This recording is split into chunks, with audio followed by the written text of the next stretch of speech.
Candy žinios. Sveiki, čia Candy žinios. Šiandien žiniose matysite. Panevėžys pavogti 2 gausai ir 2 bulkui, atsiprašau, Audi 80. Taigi, sulaikyti 5 įtariamieji, 4 iš jų nepilnamečiai. 2 dar ieškoma, jie taip pat nepilnamečiai. Kitos žinios, vaikų ligoninėse labai trūksta kraujo ir medikai nežinodami ką daryti, pila įvanas pomidorų sultis. Kol kas vaikai jaučiasi puikiai, kaip niekas, bet nežinia, šis metodas tikrai teisingas. O dabar linksmesnės žinios. Kinijoje išrasta nauja saldainių rūšis, kuri gali dėti burnoje net 3 ar daugiau valandų. Tai tikrai puikia naujiena saviškiams ir smaližiams. Beje, saldainiai nekaloringi. O dabar žiūrėkite kriminalą, sportus ir orus. Likite su Candy TV. Kriminalai. Savoje. Kurnusių kaime kaimietis nužudė bobutę, bent prie paimšę. Kaip pavogė šios kiaulės, tik išneškime. Tai buvo dvarišos visagūdė. Čia paskirvis tyrėme pylus. Kaimietis keliais durimais nužudė savo bobutę ir pavogė kiaulę. Pakalbėkime ją. Nu, va tai aš pačiai nežinau. Va tiesai iš Žemaitijos. Va čia žigoliuką, va užvakar nusipirkom, čia va su Pranskiene. Nu ir va net nematėm, bet labai žiaurūs garsai ten buvo. Nu, mes sėdim TV3 žiniai žiūrim ir girdim ten kažkokie garsai. Nu, šaldarys. Ne, bet va ta kaimynė yra pensininkė ir mes paskutinės pensijos ataupė 3 metus. Ir vos kiaulę išsipirko, o tas nudėjo pavogt. Ir kad vieną vakarą žiūrim negyvą.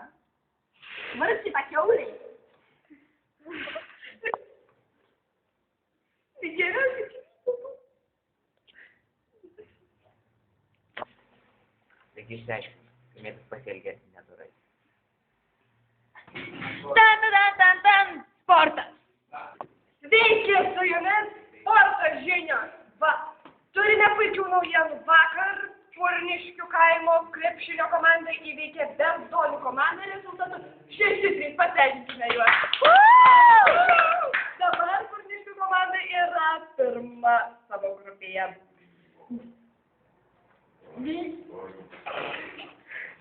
Palaukit. Vyko tarakonų draidė valgymo varžybos. Panevėžys Meilutis Sekstis suvalgė 3 kilogramus. Bravo! Šią linksmą gaidėlę ir baigsime mūsų sporto žinias ir perduosiu savo kolegijai, orų pranešėjai, šitą eterį. Orai. Sveiki, su jumis Candy TV orai. Pranešime šios dienos nakties ir dienos orų. Taip, Lietuvoje bus nuo 7 iki 12 laipsnių šilumos dieną. Latvijoje bus šiek tiek šalčiau, nuo 5 iki 10. O Estija nuo 3 iki 8. Taigi, man čia darosi karšta. Naktį bus nuo 0 iki 3 laipsnių Lietuvoje. Estija bus nuo 1 iki 2 laipsnių šilumos, pamins. O Estijoje nuo -3 iki 0. Taigi, šiaip Lietuva atėjo šalto oro srovės. Todėl prašome apsirengti paltus, nes taip kaip aš, nes man darosi vis karščiau. Ir užsidėti šalikus ir kepures. Tai vadinasi pirštines. O ten, kur karščiau, galite apsirengti daugiau. Su jumis buvo Candy TV orai. Taigi, su jumis buvo Candy TV